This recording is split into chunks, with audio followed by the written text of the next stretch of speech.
पाकिस्तान को धमकी दे रहे हैं कि इस मर्तबा भारत पाकिस्तान के अंदर घुसकर कार्रवाई करेगा।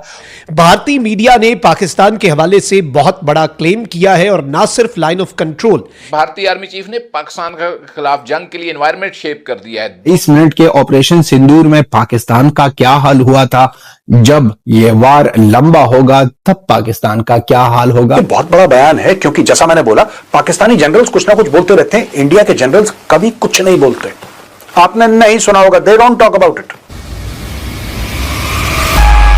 सोचो, 22 मिनट के ऑपरेशन सिंदूर में पाकिस्तान का क्या हाल हुआ था, जब ये वार लंबा होगा तब पाकिस्तान का क्या हाल होगा, क्या हशर होगा।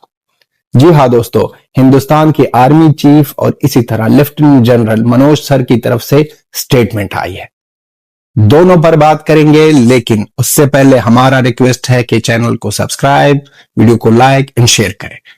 तो दोस्तों, दोनों ने जिस तरह बातें की है, हम तो बेकारियों को यही कहना चाहते हैं कि आपके आर्मी वाले जो A to Z है, सारे आकर इन दोनों की बातें सुनो 10-10 मरतबा। वीडियो देखो हर एक आर्मी वाला, वो केत मार्शल आसिम मुनीर से लेकर वो दूसरा गंदे कामों वाला, वो जो कहता है कि मजे भी ले लो और पैसे भी वापस करो, पैसे भी ले जाओ, मजे भी ले जाओ। हम वो काम नहीं करते हैं, हम मजे लेंगे लेकिन किसी और तरीके से।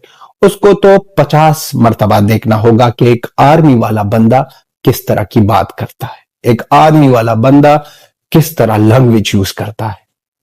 हिंदुस्तान के आर्मी वाले से सीखो, सलूट है हिंदुस्तान के आर्मी को। तो दोस्तों, Hindustan army chief Upendra Dwivedi sir का प्रेस कॉन्फ्रेंस तो बहुत बड़ा था, लेकिन कुछ पॉइंट्स पर हम बातें करेंगे।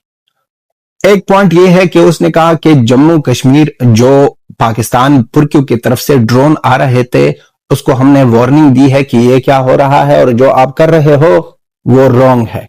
पुरकी समझ रहे थे कि हम देखना चाहते हैं कि वहां पर हिंदुस्तान का कंट्रोल है या नहीं।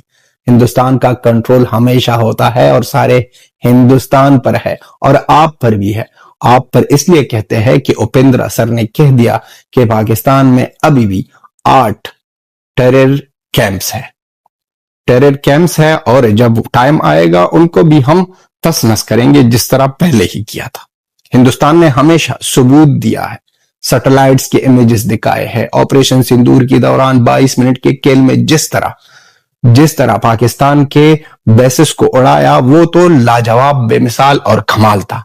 उनके बाद बार बार सबूत पेश की है, सैटेलाइट के इमेजेस, और सैटेलाइट भी हिंदुस्तान के नहीं, वो सैटेलाइट से ली गए हैं जो अमेरिका के प्राइवेट कंपनियां चलाती है। उसके पिक्चरें दिखा कर हिंदुस्तान ने साबित किया है। लेकिन पुरक्यू का क्या? पुरक्यू तो स्टार्ट में कह रहे थे कि 3 गिराए हैं, फिर 4 हो गए, फिर 5, फिर 6, फिर 7, क्रिकेट के दौरान 6 थे, फिर 8 हो गए हैं। अब 1 महीने बाद 10 होंगे और 1 साल बाद ये लोग कहेंगे कि 36 के 36 राफेल हमने उड़ाए हैं, S-400 हमने तबाह की है। ये सब कहेंगे ये पाकिस्तानी। इनकी तो सिर्फ झूठी कहानी है। उपेंद्र सर ने कहा, जब हमने पाकिस्तान को टोका मरोड़ा, इनके एयर बेसिस को उड़ा दी 22 मिनटों में, फिर पाकिस्तान कर गया पैनिक कर गया और सिर्फ छोड़ ही रहा था। पुस्की भी छोड़ रहा था और मिसाइल भी छोड़ रहे थे। पता ही नहीं चल रहा था कि किस जगह को मारना चाहते हैं और कहां पर मिसाइल को निशाना क्या है, बस सिर्फ मार रहे थे क्योंकि पैनिक की हालत में थे। और इनके साथ साथ कॉल की जा रही थी, भीख मांग जा रही थी सीज फायर की कि हमें बचा लो, आका हमें बचा लो। पाकिस्तान का आका कौन है? अमेरिका ने अब वो रजिस्ट्रेशन कंपनी ने दिखाया है, मैं पिक्चर लगाता हूं, कि कितने बार इस लोगों ने 29 अप्रैल से हर एक दिन काल पर काल, फिर 7वें 8वें 9वें तो इस लोगों ने हद ही कर दी कांटेक्ट करने की हद ही कर दी कि भीख मांग रहे थे कि हमको बचाओ आका, हिंदुस्तान हमारे साथ कुछ और चीज करने वाला है। तो उपेंद्र सर ने उसके बारे में भी कह दिया कि वहां पर हालत किस तरह नाजुक थे पाकिस्तान कितना डर गया था और पाकिस्तान को खबर थी अगर वो कांटेक्ट नहीं करता तो वहां पर उनका सब कुछ खराब होने वाला था। और ये सब समझते हैं, खुद ही बेकारी भी समझते हैं, खुद ही बेकारियों को भी पता है। पाकिस्तान को चोट पहुंचाना बहुत जरूरी है। पाकिस्तान का जो टेररिस्ट इंफ्रास्ट्रक्चर है इसको डिसमेंटल करना बहुत जरूरी है। पाकिस्तान इस वक्त दो बड़ी गलतफहमियों में पड़ा हुआ है। एक गलतफहमी से तो थोड़ा सा वो नीचे आया है, लेकिन पाकिस्तान की दो गलतफहमियां दोस्तों वो है क्या। पहली चीज, उसको ऐसा लगता है कि जैसे पहले होता था, राइट, पाकिस्तान अमेरिका की मदद करता था और पाकिस्तान फिर उस मदद के एवज में पैसे भी लेता था और कश्मीर में जिहादी भी भेजता था। यह पाकिस्तान का किरदार रहा है दोस्तों। अब पाकिस्तानियों को यह लगता है कि क्योंकि ये डोनाल्ड ट्रंप के एडमिनिस्ट्रेशन के क्लोज आ गए, डोनाल्ड ट्रंप के क्लोज आ गए, तो उस चीज का फायदा उठाएंगे और भारत के अंदर ये फिर से टेररिस्ट भेजेंगे। एक तो ये चीज इनको लगती है, और दूसरी चीज, जब से इनका सऊदी अरेबिया के साथ डिफेंस पैक्ट साइन हुआ है, या जब से डोनाल्ड ट्रंप ने इनको टेबल पे बैठाया है बाकी मुस्लिम देशों के साथ, they have started wrongly believing that they matter. दोस्तों, एंड में कौन मैटर करता है? एंड में वो मैटर करता है जिसके पास रसूख हो, जिसके पास पैसे हो। पाकिस्तान के पास दोनों नहीं है। पाकिस्तान के पास सिर्फ एक गीदड़ भपकी है कि उसके पास न्यूक्लियर वेपन्स है। उसकी लिमिटेड, देखिए, न्यूक्लियर वेपन्स का एक लिमिटेड रोल होता है।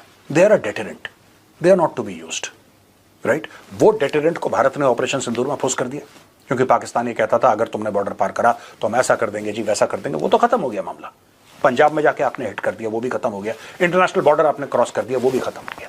और ये सारी की सारी चीजें पहली बार 1971 की लड़ाई के बाद हुई हैं। अब देखिए, सबसे बड़ी बात यह है कि अगर भारत हिट करता है पाकिस्तान को, और अचानक हिट करता है पाकिस्तान को, जो कि भारत को करना चाहिए, तो इसके क्या रिपरकशंस होंगे? दोस्तों, मेरा यह मानना है कि इसके कोई भी रिपरकशंस नहीं होंगे। There will be no repercussions. जब भारत ने ऑपरेशन सिंदूर लॉन्च करा, अमेरिका चुप था। जब भारत ने ऑपरेशन सिंदूर लॉन्च करा, चाइना चुप था।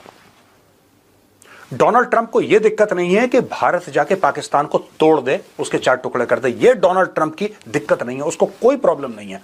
ठोको, रोज ठोको, डेली ठोको। लेकिन जब लड़ाई रुके, जब भी सीज फायर हो, तो उसका क्रेडिट डोनाल्ड ट्रंप को मिलना चाहिए। That's it. उसको कोई दिक्कत नहीं है। देखिए, लोग सोचते हैं वो शांति का मसीहा है। वो शांति का मसीहा नहीं है, ना वो बनना चाहता है। वो सीज फायर का मसीहा बनना चाहता है। यानी कि अगर कल भारत ये कहता है कि जैश ए मोहम्मद के ट्रेनिंग कैंप दोबारा एक्टिव हो रहे हैं, लश्कर ए तैयबा के ट्रेनिंग कैंप दोबारा एक्टिव हो रहे हैं, और भारत ये चाहता है कि उसको टारगेट करे, तो अगर भारत टारगेट करता है, ट्रंप उठा के बोलेगा मोदी जी आप लड़ाई बंद कर दीजिए, आप लड़ाई बंद करिए, ये आपने गलत करा, आप लड़ाई बंद करिए। मोदी जी बोलेंगे ठीक है ट्रंप साहब, आपने मुझे बोला लड़ाई बंद करो, मैं लड़ाई बंद कर देता हूं। और मोदी जी एक प्रेस कॉन्फ्रेंस कर देंगे कि डोनाल्ड ट्रंप है, इसकी वजह से मैंने लड़ाई। डोनाल्ड ट्रंप को यही चाहिए। उसको कोई फर्क नहीं पड़ता पाकिस्तान के ऊपर कितने बम गिर रहे हैं, उसको क्रेडिट मिलना चाहिए। और यह चीज अगर भारत सरकार ने पकड़ ली कि पाकिस्तान को ठोकते रहो और उसको क्रेडिट देते रहो, फिर ठोको, फिर क्रेडिट दो, फिर मिसाइल मारो, बोलो तू शांति का मसीहा है, फिर 15-20 मिसाइल मारो, बोलो इसको नोबेल पीस प्राइज मिलना चाहिए। That's all he wants. ये मैटर आप सेट कर लीजिए और आप पाकिस्तान को फिर सेट कर दीजिए दोस्तों। लेकिन ये पूरी की पूरी कहानी, हमने बात करी रक्षा मंत्री की, हमने चीफ ऑफ एयर स्टाफ की बात करी, हम चीफ ऑफ आर्मी स्टाफ के बयान की बात करी। आपको पता है जून 2025 में, जून 2025 यानी कि ऑपरेशन सिंदूर के जिसको कहते हैं कि फिलहाल टेम्पररीली जो रोका गया ऑपरेशन सिंदूर, उसके 1 महीने के बाद डॉक्टर जयशंकर का बयान था। डॉक्टर जयशंकर का यह बयान था कि हम डीप इनसाइड पाकिस्तान जाके टेररिस्ट हाइडआउट्स मारेंगे। What is deep inside Pakistan? वही जो डॉक्टर जयशंकर ने जून में बोला, वही एग्जैक्टली द सेम थिंग, वही बात करी चीफ ऑफ एयर स्टाफ ने, वही बात करी रक्षा मंत्री ने। रक्षा मंत्री भी ये कह रहे हैं, ठीक है, कि we will go deep inside. जय हिंद दोस्तों। पिछले कुछ दिनों कुछ पाकिस्तानी ड्रोन एलओसी पर देखे गए। भारतीय सेना के एक्शन के बाद वो ड्रोन पाकिस्तानी टेरिटरी में वापस चले गए। भारतीय सेना प्रमुख जनरल द्विवेदी ने प्रेस कॉन्फ्रेंस के दौरान बताया कि बॉर्डर के पास 8 आतंकी कैंप अभी भी सक्रिय हैं। अगर कोई भी हरकत देखी जाती है तो उसका भरपूर जवाब हमारी सेना के द्वारा दिया जाएगा। उन्होंने यह भी बताया कि ऑपरेशन सिंदूर के दौरान 100 पाकिस्तानी आतंकी मारे गए थे। सेना प्रमुख के बयान के बाद पाकिस्तानी मीडिया में डर का माहौल बन गया है कि कहीं भारत फिर से पाकिस्तान पर हमला न कर दे।